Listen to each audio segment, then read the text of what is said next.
Hi everyone, my name is Charlene Habermeyer and this is Tidbits of Wisdom for Parents. Thank you for joining me. Today we're going to be talking about the impact music has on the baby in utero and even young children. Yesterday I talked about the impact of reading to your child in utero. Today I'm going to talk about the impact of playing music for your child in utero and beyond. What you can do is play classical music for your children each and every day while you are pregnant with them, while they are in utero. Play classical music, and again, if you go into my resource section on Good Parenting Brighter Children, there's tons of different music CDs and different pieces of classical music that I suggest. There was an interesting study that was done. A lot of times people say, well, will the baby be able to hear sounds that are coming from the outside? Yes, in fact, a study was done in 1925, and they found that the baby in utero can hear sounds at 5 weeks. They later did studies and showed that by the 24th week, the baby's hearing sounds all the time in utero. So it is a good thing to read to them every day and to expose them to classical music.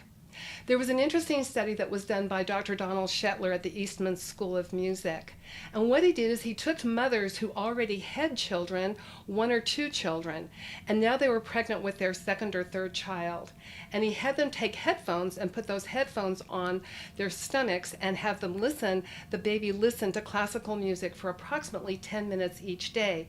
Now they have since found that you don't need the headphones, that the baby can hear all those sounds. There is no need for the headphones. And the one detriment with headphones is you never know quite how to make certain that the sound is not too loud or too soft.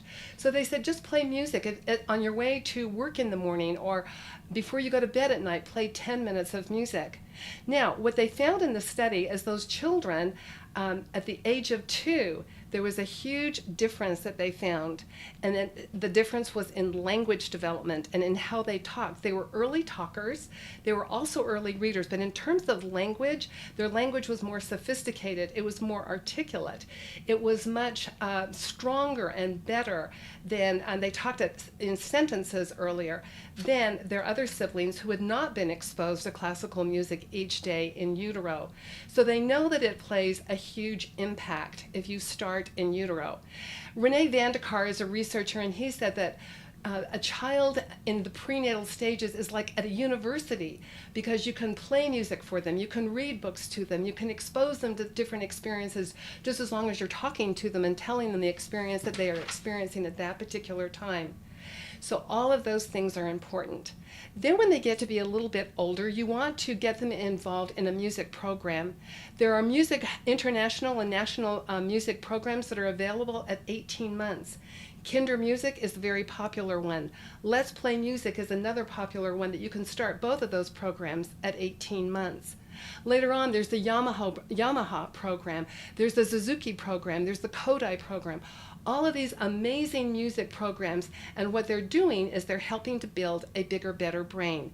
Your child will do better in school. They will be early talkers, early readers, better language skills, and all of those things will make them a better student and a more successful adult. I want to share with you a quote, and this quote is by Tom Chapin, who is a children's music recorder. I don't entirely agree with everything he said here, but let's break it down. He said, singing to your kids is just as important as reading to them. I agree with that. Even books don't give the same kind of quality one-on-one interaction as singing because words only convey meaning, whereas music conveys emotion. Okay, I also believe that books can convey emotion as well.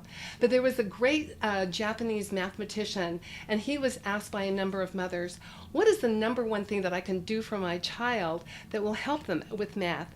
And he said, sing to them, and sing to them every day. Thank you for joining me. I'll see you tomorrow. Goodbye.